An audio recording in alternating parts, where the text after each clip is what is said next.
दोस्तों, आज हम बात करने वाले हैं उस सवाल पर जो अक्सर दलित राजनीति और उत्तर प्रदेश की राजनीति में गूंजता है। क्या भीम आर्मी और आजाद समाज पार्टी के नेता चंद्रशेखर आजाद बीजेपी की बी टीम है?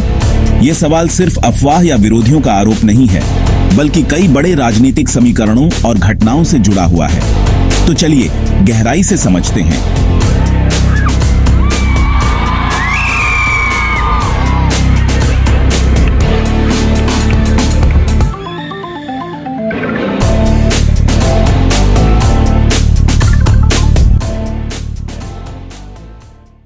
दो 2015 में सहारनपुर से दलित युवाओं के हक की आवाज उठाते हुए चंद्रशेखर उर्फ रावण का नाम सामने आया। भीम आर्मी ने शिक्षा, अत्याचार के खिलाफ आवाज और सड़कों पर आक्रामक आंदोलन से चर्चा बटोरी।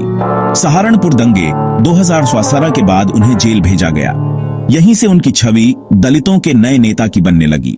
विपक्षी पार्टियां, खासकर बसपा और सपा, चंद्रशेखर पर आरोप लगाती हैं कि वे बीजेपी को फायदा पहुंचाते हैं। तर्क यह दिया जाता है कि दलित वोट बैंक बंट जाए तो बीजेपी को सीधा लाभ मिलता है। कई बार वे चुनाव में अचानक उम्मीदवार खड़ा कर देते हैं, जिससे विपक्ष का गठबंधन कमजोर पड़ता है। मीडिया और बीजेपी दोनों ही उन्हें पर्याप्त स्पेस देते दिखते हैं, जो शक पैदा करता है। 2019 लोकसभा चुनाव, चंद्रशेखर ने वाराणसी से मोदी के खिलाफ नामांकन किया, लेकिन आखिरी समय में पीछे हट गए। विरोधियों ने कहा यह सिर्फ ड्रामा था। 2022 यूपी विधानसभा चुनाव, चंद्रशेखर पहले सपा गठबंधन में जाने की कोशिश करते रहे, लेकिन अखिलेश यादव ने उन्हें जगह नहीं दी। नतीजा, आजाद समाज पार्टी अलग लड़ी और कुछ सीटों पर सपा के वोट काटे। 2022 लोकसभा चुनाव, नागिना से जीत हासिल कर संसद पहुंचे, लेकिन आरोप यह भी लगे कि उनकी मौजूदगी ने बसपा को और कमजोर किया, जिससे बीजेपी अप्रत्यक्ष रूप से मजबूत हुई। चंद्रशेखर आजाद इन आरोपों को सिरे से खारिज करते हैं। उनका कहना है, हम किसी की बी टीम नहीं हैं। हम दलित, पिछड़े और वंचितों की असली आवाज हैं। बीजेपी हमारे दुश्मन नंबर 1 है, लेकिन हम अपने स्वतंत्र राजनीतिक विकल्प बनाएंगे। वे तर्क देते हैं कि अगर वे बी टीम होते तो सड़क पर बीजेपी के खिलाफ आंदोलन क्यों करते?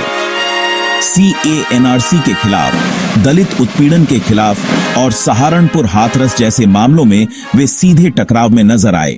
असल में बी टीम वाला आरोप ज्यादा राजनीतिक रणनीति है। बसपा और सपा चाहती हैं कि दलित वोट उनके खेमे में रहे, इसलिए वे चंद्रशेखर को बीजेपी की कठपुतली कहकर कमजोर करना चाहती हैं। बीजेपी को भी इस नैरेटिव से कोई नुकसान नहीं होता, क्योंकि दलित वोटों का बिखराव सीधे उनके पक्ष में जाता है।